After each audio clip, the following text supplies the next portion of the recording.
count on. Eagles 102.3. You're on to Eagles Outlook. And this morning we're talking about, well, the fuel scarcity that we experienced over the past week, and what's playing out. We're talking again with Dr. Kenechukwu Namani, who is CEO Namche Vast Oil and Gas. He's going to be sharing thoughts with us, and we'll touch on, the politics of all of this, seeing as how, at this period, there's nothing you talk about that wouldn't fall back on politics. Thank you so much for joining us, Dr. Namani. It's good to have you. Thank you very much. And now, let's get to it. So, there were reports this morning emerging that, the reason Abuja people experienced a lot of scarcity was because some politicians had bought up the fuel in filling stations, and so making life difficult for other Abuja people and other Nigerians, as it is, on account of the fact that their delegates would need this petroleum products. What are your thoughts? I think it's unlikely that... Because you're a politician. Well, I won't say because I'm a politician, but because it's almost impossible to, keep all the filling stations locked down, especially some of these filling stations that are like a group of stations. So it's unlikely that, except it's from the top level. But, I mean, the likes of AA Rano, the likes of AYM, the likes of all these other companies had the same issue. So maybe a few private stations owned by friends of politicians, maybe you'd say that's possible, but totally, I really don't think so. I think this has to do a lot with government and petrol, because it's always been happening. So. Yeah, let's talk about subsidy. People have said, let's remove subsidy. Government saying, we have to remove subsidy. Nigerians saying, no, don't remove subsidy. That's the only thing we enjoy from Nigeria. That's the only thing that the common man enjoys and all that. And so there's been a back and forth. Apparently now Nigerians want subsidy gone, but government can't even do it. The honest truth is that removing subsidy somehow would give stability to availability of petrol in Nigeria.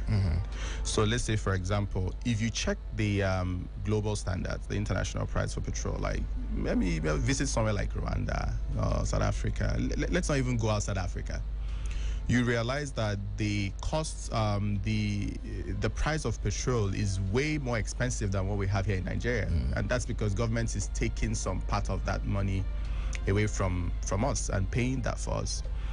But then it also puts the government in a particular tight position, because if they are paying this huge amount of money to get petrol for you cheaper, do they have enough to sort other problems? And then because they have to do that all the time, there might be times that if you look at it, maybe government doesn't really have enough to pay for that subsidy. Now, why Nigerians would prefer for government to pay that is because, I mean, like you said, that's the easiest way for them to feel like, oh, government is putting money in their pocket indirectly. But if you think about the real sense of it, Nigeria is losing money because of that. And then possibly if we weren't paying for subsidy, maybe there would be room for government to probably even invest in refinery, the infrastructure, and so on and so forth. So the direct impact of removing fuel subsidy means there will be much more petrol in Nigeria. That's the honest truth. But I mean, people are not ready for that conversation because they can't afford it. They really can't. We're talking about this. We can't talk about this and not talk about, oil theft. Nigeria cannot meet its OPEC quota.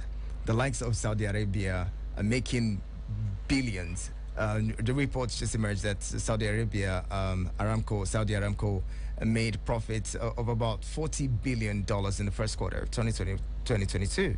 Nigeria, isn't talking about even making money, let alone profits.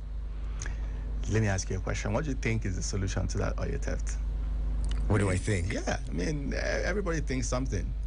Let me put the question back to you. It doesn't matter what you think. I'm not the expert. You're the expert. No. At the end of the day, the solution is common sense. Someone is stealing something.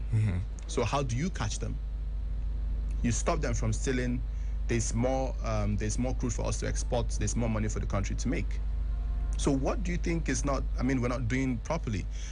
It just has a lot to do with the way we monitor. The monitoring process is very wrong. I mean, we have all the, we have all the resources to use drone monitoring systems. We have all the resources to go use whatever international standard systems to get this done. But then we don't do it. And then you look at what is going on. The people who are probably doing this are untouchable, so to say. So even if we should deploy drones, maybe one chief in one of the Niger Delta states is in charge of the bunkering or whatever the stealing that is going on. So it's a bit complicated. I think our oil, whatever, has to be overhauled. Maybe for some time we should stop selling oil. Take it back and see where the problem is coming from. People have also talked about the fact that, well, Nigeria needs to have a state-owned refinery, or, you know, the fact that the likes of Dangote building refineries, Nigeria as a state doesn't have a functional refinery. That aside, we also are talking about, I saw a few weeks ago, or a couple of days ago, that the upstream regulatory authority is saying they're going to install meters at the oil, at the oil wells, to be able to measure and know the quantity of oil there's been. And I'm thinking, if Nigeria has been, exploring crude oil for over 5 decades, why is it now that we're talking about monitoring and having meters? The honest truth is that there's much more attention over there at the moment, because the country needs a lot of resources to get to where they're meant to be. Like, we're talking about crude because this is some sort of revenue that's generated from exports. I mean, we've not even handled our internal revenue generation, right? Talk less of going to whatever we export out of Nigeria. So I think the reform that they are trying to make at the moment is because, the common man is paying attention. It's no longer, it's exactly just like what you said, what Saudi Arabia did, the OPEC and all that. We're seeing the numbers, we're seeing Nigeria is backward, we're seeing what is going on. Before now, people didn't know all that. So it was a case of Nigeria exports crude and that's it. What's the output? Okay, before now, we had the same issue with gas. We export more than we live here in Nigeria just to generate revenue. But then if you look at the real sense, you know that we export more of propane constituent of gas, and we leave a little part of it, which is the butane constituent that we consume here in Nigeria. Now, why are we not refining to have a lot more what we consume here in Nigeria than what we export? Yeah, you realize that it's a long-term agreement that we've signed like so many years ago that we have to meet up the targets over and over again. They want us to move towards maybe CNG to power our cars and so on and so forth. That is the right thing to do at the moment, at least to reduce the pressure that government has with the whole subsidy and availability of petrol, for people to have alternative, especially when government cannot meet up with the demand for petrol in the country. So, but then if you look at it, how many people can afford to convert?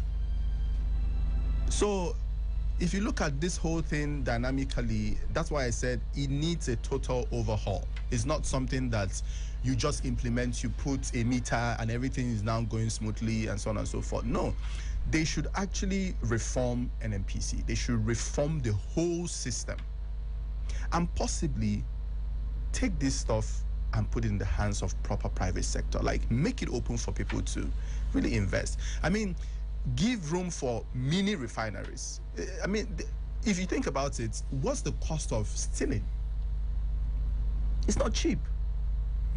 And why this can be encouraged is because at the end of the day, there's no reform or there's no way someone in small scale can actually have this done.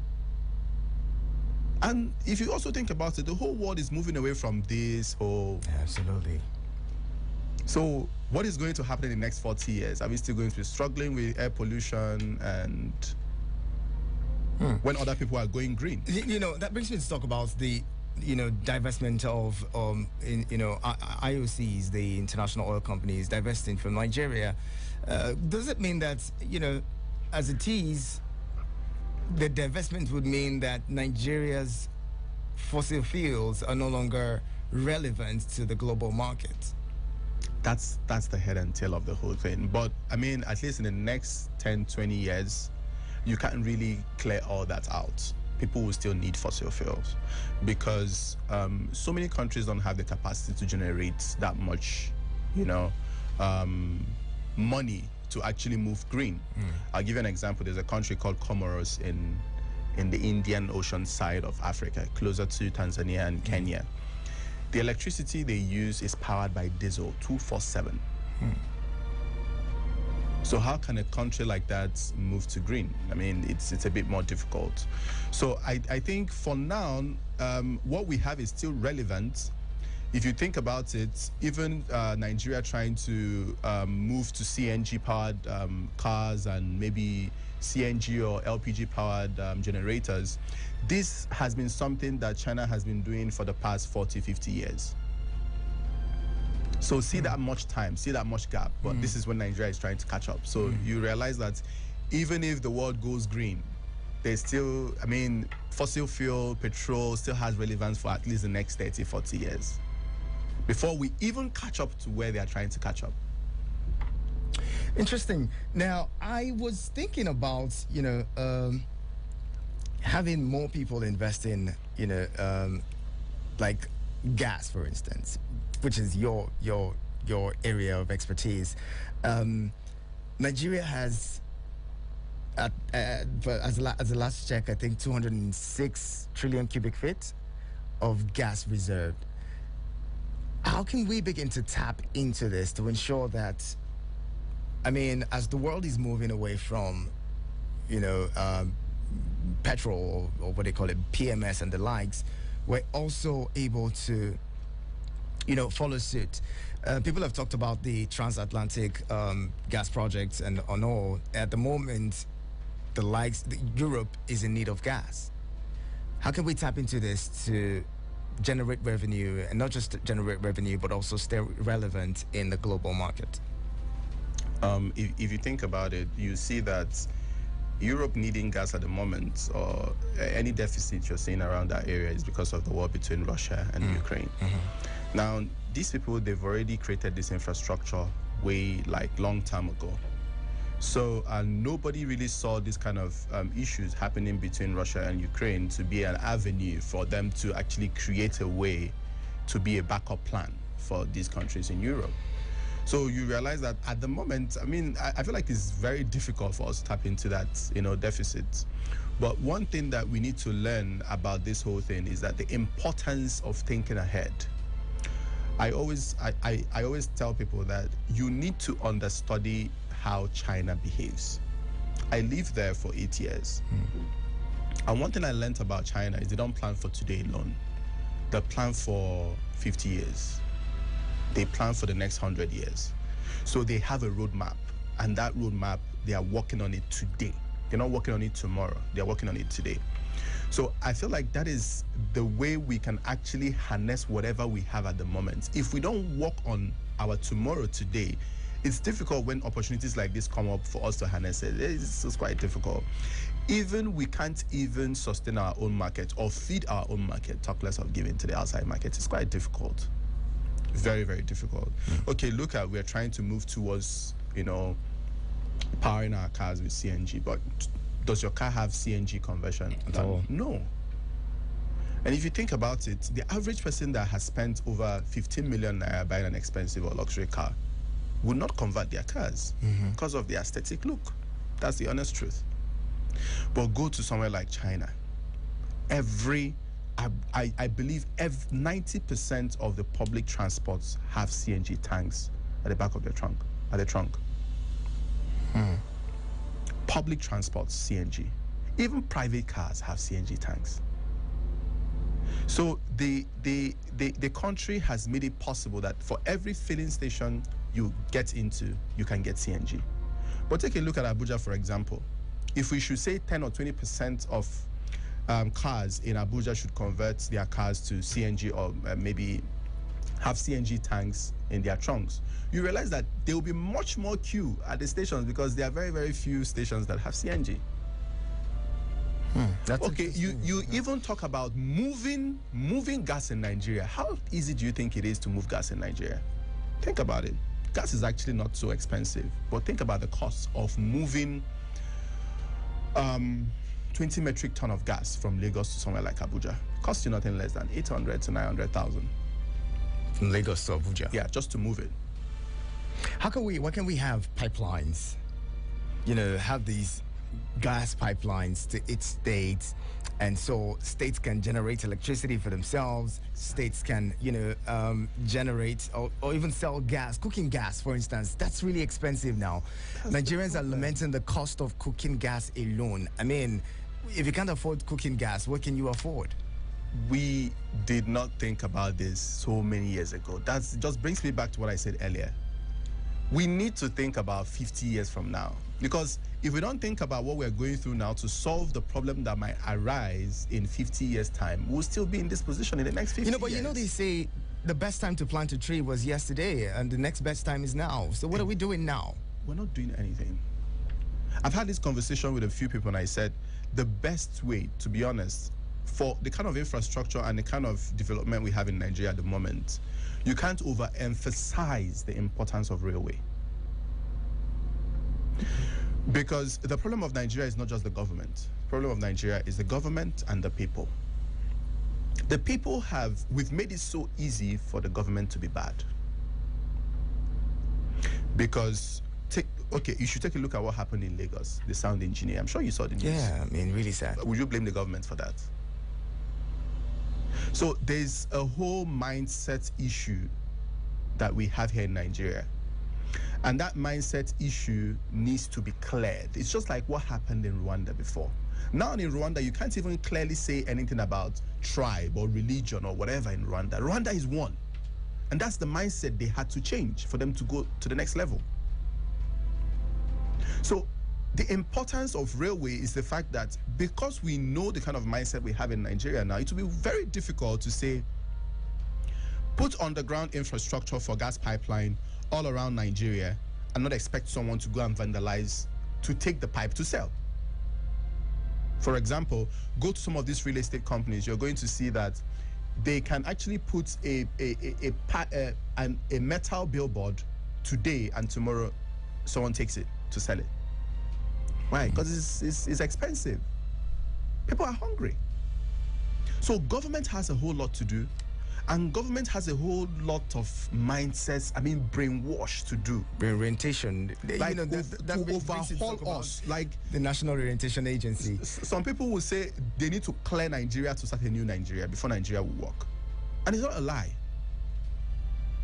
So the only way I see possible and sustainable is a very big railway system, like a very proper railway infrastructure, and have every single railway terminal is going to have a gas storage infrastructure, massive gas storage infrastructure for every single state. So all you need to do is move it from the depot, use your gas trolleys, move it down to Sokoto, move it down to Taraba, move it down to Enugu, move it down to anywhere. And once it gets to that particular state, just at the terminal there, at the rail terminal, you have your pipes taking it down to your storage facility. Makes it so easy. So that whatever infrastructure or underground infrastructure you're going to have in that state is just going to be peculiar to that state. So if there's any vandalism, if there's any issues with their pipeline, if there's anything, it just affects the state. It's not a national issue. That is actually the way forward, because if you want to look at transporting gas with trucks from Lagos to Abuja, taking you 3-4 days, people in Abuja are complaining there's no gas. The only stations that have gas will see the deficits, they take up their price. It's not sustainable, bro. It's not. We'll be talking more on the conversation is about the Nigerian oil and gas industry. And the fuel scarcity is one aspect. Apparently, the scarcity seems to be easing off, and thank God Nigerians can find fuel in the FCT now. We'll be talking more with Dr. Kenechukwu Namani. He's going to be shedding light on some of the other issues. Aviation gas is another issue. We've talked about that. We've seen that issue come up now and again. The aviation sector threatening to go on strike and all of that. So we'll be talking more in a bit. Don't forget the numbers to call are 09073530044 and 09087668888. You can send me a message on 090-9705-4450. Chooks, I see your message. I'll be reading that in a bit. Stay with us.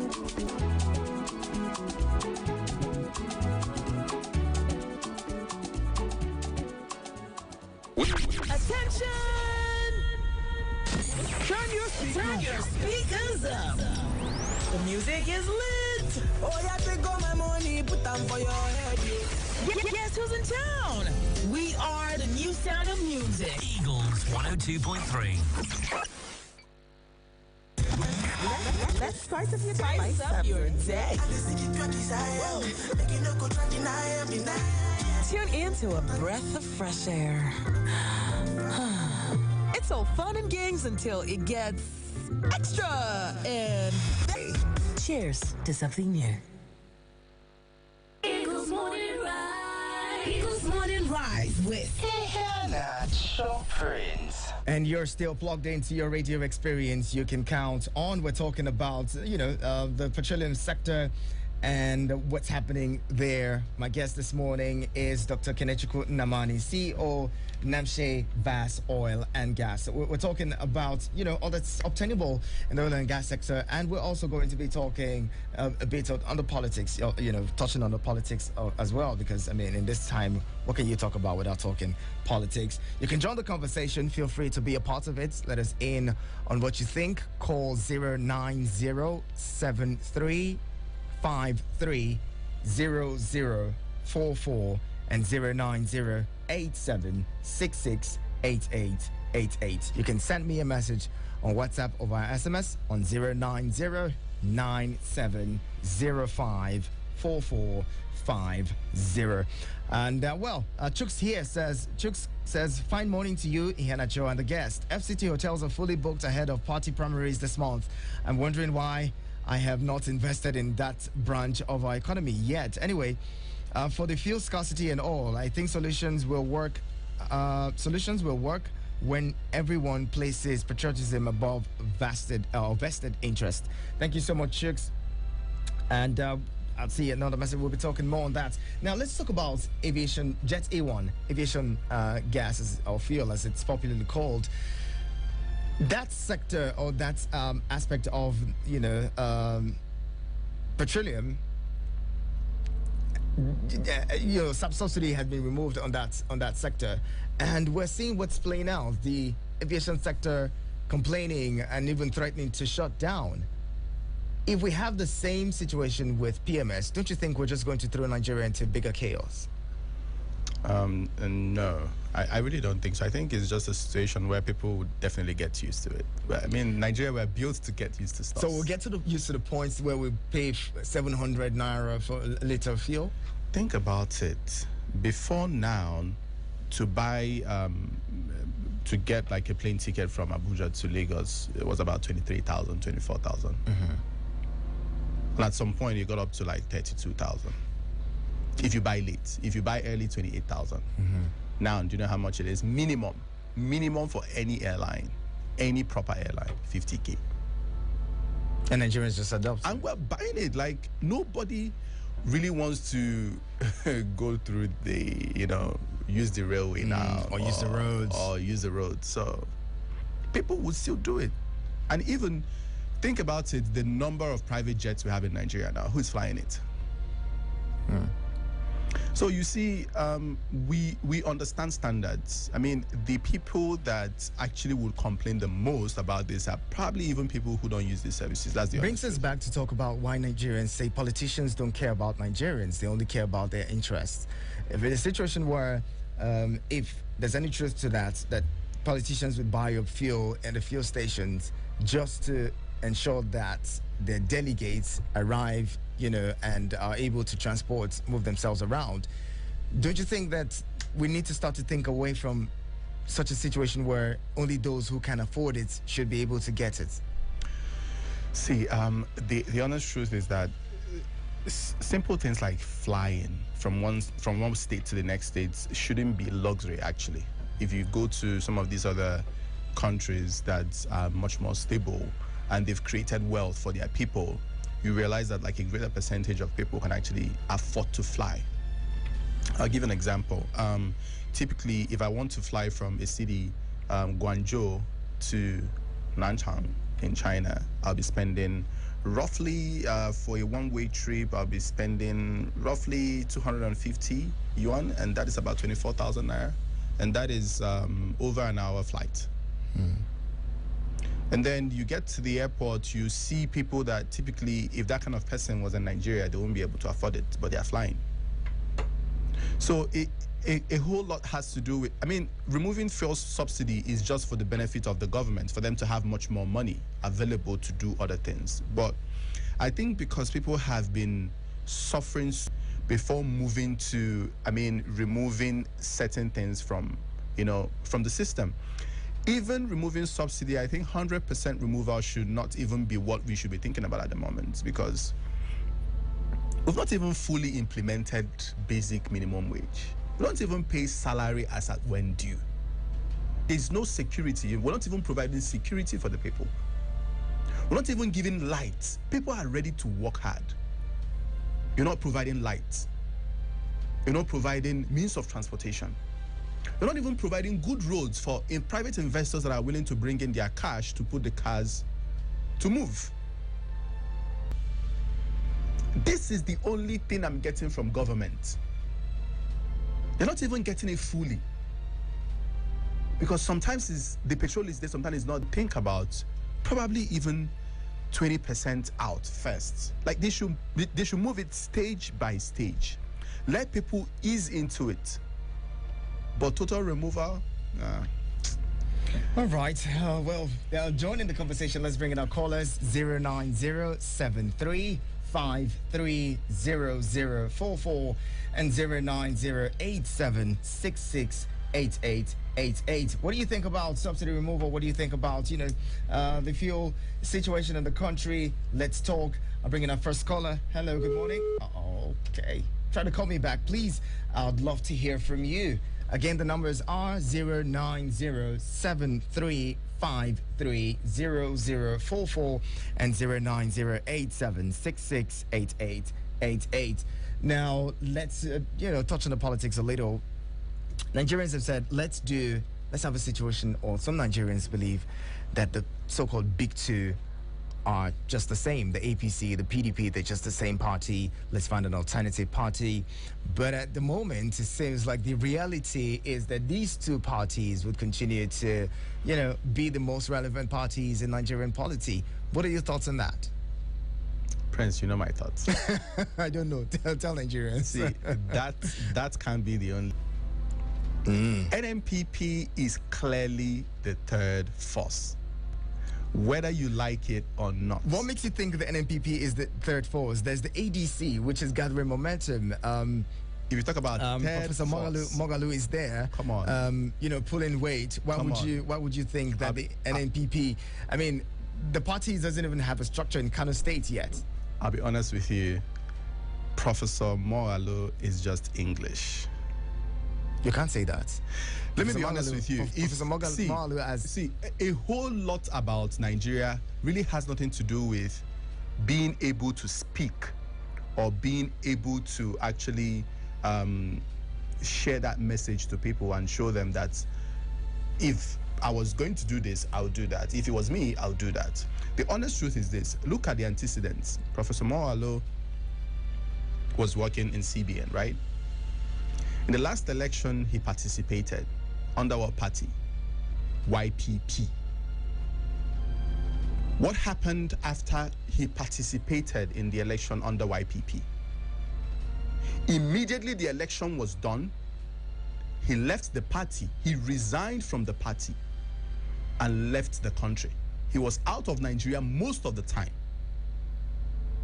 Professor Mogalu was one of the people who started to campaign even before who started to consult Nigerians. Let me tell you, even on social media. Somewhere. You cannot solve our problems if you don't feel our pain. If you're not part of the pain, you cannot solve the problem. That's the honest truth. What party is Mogalu now in? A different party. You can't confuse Nigerians. Like, I think Nigerians, we need stability. We need that if we support Prince today and Prince is in AAA, Prince has to drive that motion under AAA. Why? Because a party is just a vehicle of idea, a vehicle of mindset.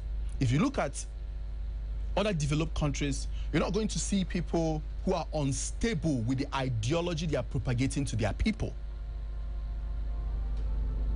Yes, it's important. The person is important. The person driving the ideas, the person bringing the motion. But then it's also very important that we are stable. If we stand by you, we need you to be stable. Now, for someone who can't connect with me, for someone who is out there trying to convince me via Twitter from US, do you think there's really much you can do for me when you eventually become president? The SDP is a strong party in Nigeria, Social Democratic Party. The fielding candidates, do you also think that this SDP cannot play a stronger third force than any other party? Why? So who is the strongest person in SDP at the moment? Who is the strongest political holder or strongest, should I say, force in SDP at the moment? Can you tell me one person? I can't exactly pin anybody now. Now, do you know why I say NNPP is the third force? It's almost unlikely that you're going to win an election without Kanu. Almost unlikely. The NNPP does not have a state governor anywhere. ABGA has a state governor. Okay. That's another party. ABGA is a regional party. So what makes you think the NNPP would not be a regional party? Take a look at what's going on. NNPP has never or has not even actively participated in any actual election before. They've been in existence. They're as old as even PDP and APC. Do you know that? How so? How so? Go and take a look at it. How so? Trust me, take a look at it. I'm telling you. I'll bring it. I'll take a message here. And, okay, it's Chicks again. Chicks says, hello again. I appreciate your guest talking about China and the matter of planning ahead. But we should bear in mind that in 1949, when communism sank its roots there, China has tempered with democratic ideals while she developed. Is this what we really want? Let's blaze our own trail, shall we? Chuck says that, and again he goes on to say, I paid 60,000 naira to fly from Lagos to Abuja exactly 7 days ago, so I think your guess is spot on. I carefully scrutinized my ticket and discovered I was charged like 10k extra, something like that, for aviation fuel, says Chucks. Quite interesting. Now, young people are saying we want a shot, we want, we want a shot at governance. But it seems like the political parties, or the big political parties as we call them, are not ready to give the young people that chance. We've seen some concessions to the young people, but yet young people are complaining. Adamu Garba, hopefully will be my guest tomorrow on the show. And he's one of those people who saw the president of Nigeria in 2023. The cost of the forms would not allow him, and he backs out. That's the plight of many Nigerians. What do you think the Nigerian youth can do to actually become relevant in the polity? Prince, I'll just tell you. How so? Let me be clear. Hold that thought before you. Oh, seems like what's happening. Try to call back. Chugs, if you were in PDP at the moment as a young person, and you moved to somewhere like YPP or ABGA or SDP, for example, go and talk to a fellow young person. Talk to a fellow young person about your ambition. He will tell you failed on arrival. Why? Because the typical young Nigerian does not believe you can win. Yes, I'm Daddy Joe calling in from Kuje. Daddy Joe, we're glad you're here. Thank you. Nigerian youth are very, very ready for politics. But who are the Nigerian youth you are talking about? Is it the lives of the Nigerian youth that look like the old brigades of today? The offshoot of the people that serve the present people? When you look at the politicians today, a lot of them are young people. Why is it they are not performing the way we expect them to do? Because they are being trained. They follow the pattern of their godfathers. And that is not how it is supposed to be. The only thing I am advocating for this country is not the politics. The way politics, this narrative, that is just the truth. We cannot continue like this. Today in Imo State, there is lockdown. Tomorrow and next tomorrow, people will not move. I even have to leave away yesterday night by force to get to Abuja, or else I'll be there till Thursday. You see those agitations. A young lady was killed in Sokoto State just because of what? That the politicians don't have the interest of Nigerians at all. It is an old song. We all know they don't have the interest of Nigerians at heart. How can you swap political just reform for that amount of money? Then what are we talking about? We have to change this thing. It's unfortunate that people are not listening to what we say on radio. It's not because of the passion I have for this Eagles family. I am telling you, I've decided not to even speak about anything that has to do with Nigeria because it's frustrating. It is total wickedness. And it is not good at all. Thank you. Thank you so much, Daddy Joe. Nigeria as a country will continue to speak until it gets better. It's our responsibility to continue to talk until things get better. Please sum up your thoughts as we drive the program to a close. Okay, just like the caller mentioned, he countered and said that Nigerian youth are ready to go into politics. But like I mentioned before, an average Nigerian youth thinks that APC and PDP is the only messiah. So when you move to another party, they're not willing to support. Now, let me ask you a question. We have that great number, but how many Nigerian youth are online supporting a young person and investing their money in it? Let me be honest with you. I just spoke to you before we started the show. I told you that, I considered moving to a different party. But I went back home, did my consultations, and it's clear, it was very clear, that if you run in this other party, you're not going to go anywhere. Why?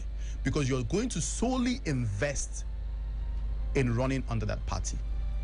But there are so many other young people saying, yeah, young people should go out. Now take a look. Yesterday, Big Brother said they were returning this year. Go and see what is happening online. Nigerian youth are moving it.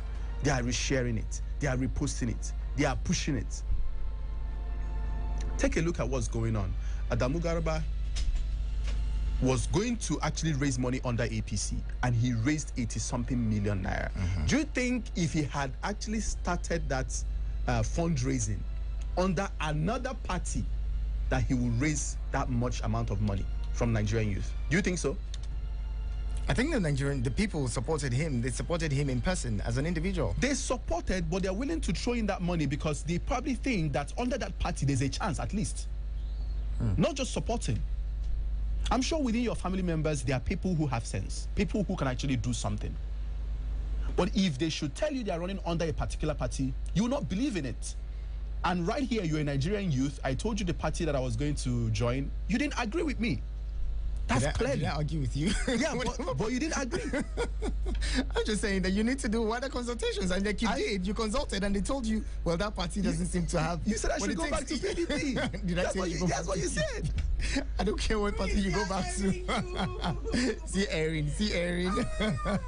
Anyway, we wrap up with this message from Ogenamano Austin. Ogenamano says, Nigeria politics is without ideas. Hence, politicians jump from one party to the other.